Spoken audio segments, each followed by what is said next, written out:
Is the big drop in silver prices over, or is this just a dead cat bounce? We'll try to answer that question in this video as we explore.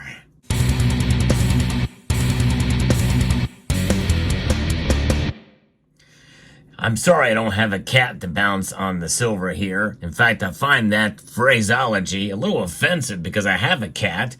The cat is very much alive. I had one that did pass away, so it's a very triggering phrase to me. I'm very sensitive, so I hope that nobody will put dead cat bounce in the comments section down below. I don't want to be sad. But nonetheless, that very well could be the case of what's going on with silver today.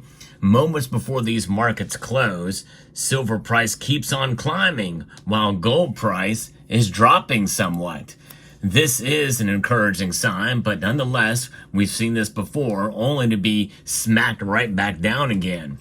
Now, the markets indeed, moments before they close, are reporting that gold is down $3.40 to $2,569.90, well below the $2,600 level. This is good news for those of us who want to buy gold, and we'll continue to buy gold. But nonetheless, we are pulling back off of its all-time high. But that's still a very high price for gold, mind you. And there's some that feel that gold was overvalued.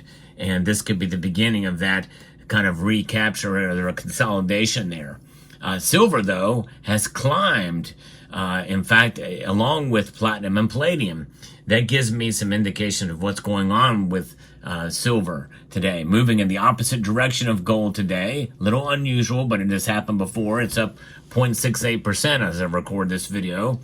Up to $30.60. Up 21 cents today. And it did break below $30 earlier in the day. And it was at $29.65. And it had a high earlier, or as it spiked up here to $30.72. So quite a wide range there for silver. And but platinum and palladium are also up today.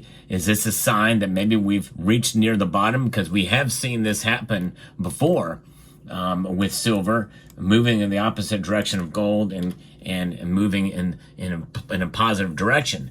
That has now caused the gold to silver ratio to narrow to 84.29. So what's going on here? Well, there's a lot of different things to consider. Silver is an industrial metal. It's mostly an industrial metal as it trades these days, and there's less demand for it in physical form like what you see here. That is, I think, part of the reason why the premiums have been so low lately. But crude oil is up, and the Dow Jones Industrial Average, the NASDAQ, and S&P 500 have pulled back from some of their recent gains. But the dollar index is also up. So essentially, silver is defying a strong dollar right now. And so this is something that very well leaves credence to the idea that this is just a blurb, essentially, and that silver prices will probably continue falling tomorrow. Tomorrow is Friday, and we have seen at least a pattern of this, I'll say for some recent exceptions, that silver tends to get smacked down pretty hard on a Friday, and that could occur again. But there's not much of an increase here for profit taking because silver's kind of been on a downward trajectory. But when we see that dollar index be up and we see other commodities out there actually trade mixed, aluminum is up only slightly, zinc is up only slightly, but copper is down and so is nickel. So it's a mixed bag of reporting here, what's going on. And so I think it's a part trying to digest what the prospects are for the industrial applications and demand for silver, as there has been some news in that front, which I may just talk about in another video. But with the prices being low where they're at right now, well, it's a good opportunity to consider maybe buying from Summit Metals, who's a sponsor of the channel. They have really good deals on silver right now. If you go check them out at summitmetals.com, or you can scan the QR code. They've got great service, and they've upgraded their shipping as well. But it provides an opportunity whenever the price dips, as it has been doing. But this little movement to the upside here to sort of define the odds and it's moving along with platinum and palladium. Although, these metals typically are catalysts. They operate as catalysts, but silver has a wide variety, 10,000 uses. So in some ways, it doesn't surprise me. The prospects for the economy and the economic outlook in the coming year, I think probably the markets are kind of digesting and thinking, this very well could be a good thing. And as more economic activity occurs on a positive side, that means there's going to be more demand for silver. More demand for silver means probably higher prices for silver. And so that is something that is positive for silver, which is one of the reasons why I am bullish on silver overall. Now, will silver reach $35 by the end of the year? That's a very long haul to get back there again. I don't know.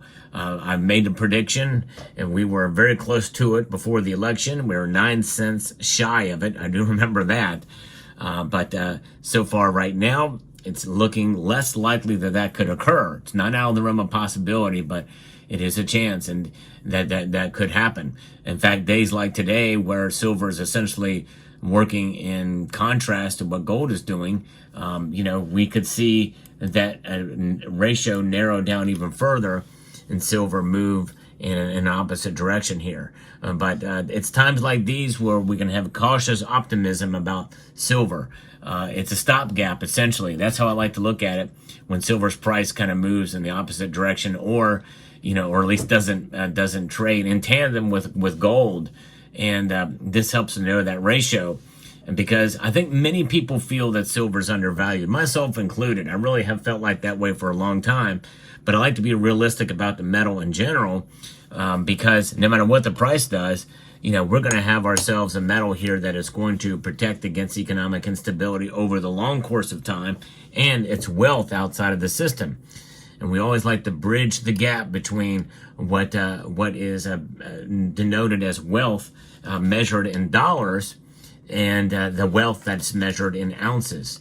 And for the silver that you hold in your portfolio, in your stack, that is silver that will not change. It does not change in terms of its weight. You have the amount of ounces that you have at the current time of holding. The only time that changes is when you sell or buy.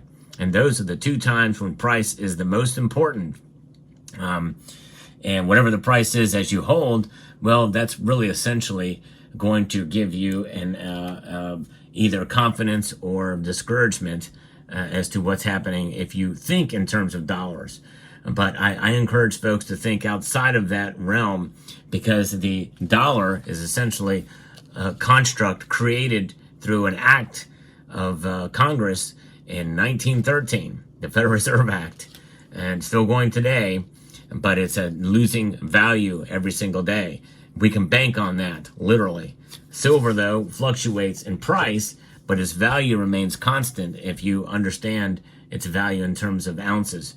And so that's how I like to think of silver. But I'm not discounting the fact that price is an important metric that we should pay attention to. But nonetheless, understanding and encouraging you to hold on to what you've got through these times. And we very well could be seeing the bottom of silver as it is fluctuating now here to the upside with a wide range of trading, well over $1 difference in trades today. But this recovery, or essentially this rebellion that silver is having now against gold, is quite telling that is happening today. But again, it could be a dead cat bounce, and it could be nothing, or it could be a sign of what could be coming, solidification of that bottom. Breaking through that critical $30 an ounce level was a little scary earlier in the day.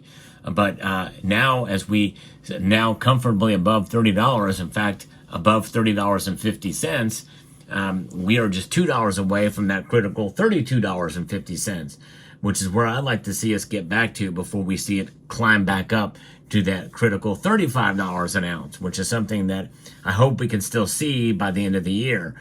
But it is a very dim hope right now.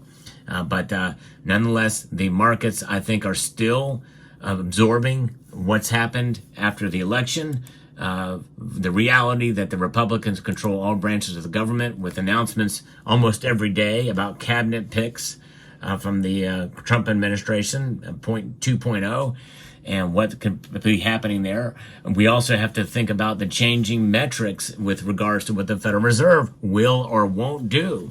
Right now, there's been a massive change from yesterday to today, and this could be weighing in on what gold and silver could be doing in the coming days and weeks. For the December meeting, right now, according to the Fed Watch tool, there's a 37.6% of participants believe that they're going to leave the rates unchanged, a pause, another pause. And then now 62.4% say that they are going to lower rates another quarter point. That's a pretty big deal. That's a big shift from yesterday, as it was like 17% thought that we were going to just pause. So something has changed between today and yesterday, and it's confusing the markets, I think, which is why the Dow Jones is down, and maybe it's the realization that inflation is still so hot. It's up a tick now, 2.4% according to the Consumer Price Index, which is the one that really matters. It's not what the Fed uses, but I tell you what, they consider it. Hence why the Fed Watch tool is now changing their calculus here. So we may not have a rate cut in 2000 or for this last time in 2024 for December the 18th. That may not happen, and that's going to change things, I think, for gold and silver, and in some ways that may actually be good for gold and silver when usually the opposite is the case, because the economy is not as good as they say it is. Inflation is still running hot, and it may take quite a bit more of a pause of cycle, or maybe even raising rates. I don't think they're going to do that. I don't think they're going to raise rates a quarter point this year.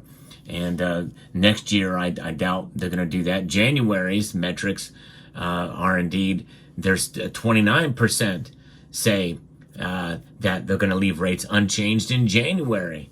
And only 54% think they're going to cut it by a quarter point then. So this looks like we may be reaching another point where the Federal Reserve may actually be doing nothing and just pausing for now. We'll see what happens. But there's your market report for today. I hope you found this video informative, insightful, and educational. I'd like to extend a multitude of gratitude to each and every one of you for taking the time to watch. And I want to encourage you to please rate, share, comment, and subscribe.